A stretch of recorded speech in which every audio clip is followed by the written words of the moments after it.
Bismillahirrahmanirrahim. Assalamualaikum warahmatullahi wabarakatuh. Saya Muhammad Riyadi, NIM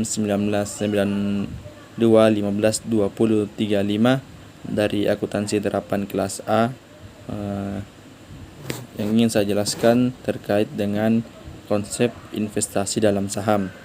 Pertama, pengertian investasi saham adalah penanaman modal dalam bentuk penyertaan sejumlah dana oleh seorang atau badan usaha yang mana melalui instrumen tersebut mereka memiliki klaim atas aset dan penghasilan perusahaan serta berhak menghadiri rapat umum pemegang saham atau RUPS.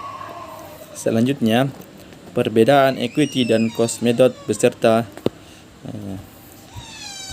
dengan cost method investasi dicatat sebesar harga perolehannya, sedangkan dividen yang diperoleh dicatat sebagai pendapatan lain-lain.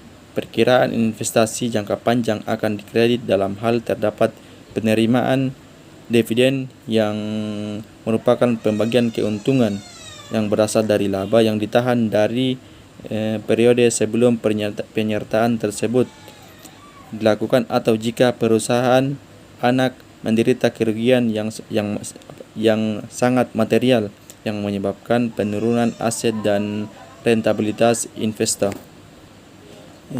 Sedangkan equity method apabila suatu perusahaan mempunyai investasi dalam saham dengan hak suara pada perusahaan lain dalam jumlah yang memungkinkan perusahaan pemodal menguasai atau mempengaruhi perusahaan lain tersebut, maka equity method akan lebih mencerminkan hubungan ekonomis antara kedua perusahaan tersebut dibandingkan dengan cost method. Ada tiga metode pencatatan penanaman modal dalam saham. Yang pertama, harga pokok.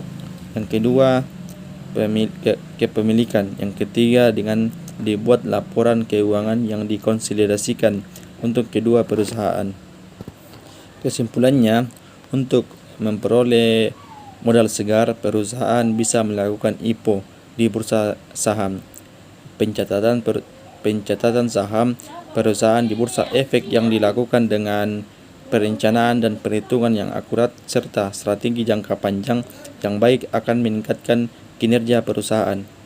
Yang ketiga, sebaliknya, bila pencatatan saham perusahaan di bursa efek, misalnya IDX, dilakukan tanpa perencanaan dan pengelolaan bisnis yang baik, maka hasilnya tidak bagus, bahkan membuat perusahaan ngos-ngosan. Selanjutnya, oleh karena itu, sebelum menjual saham perusahaan ke publik, maka dilakukan dengan bijak dan penuh perhitungan serta analisis yang akurat. Dan metode pencatatan penanaman saham di bursa efek bisa menggunakan salah satu dari tiga contoh di atas. Mungkin itu yang bisa saya sampaikan. Sekian, assalamualaikum warahmatullahi wabarakatuh.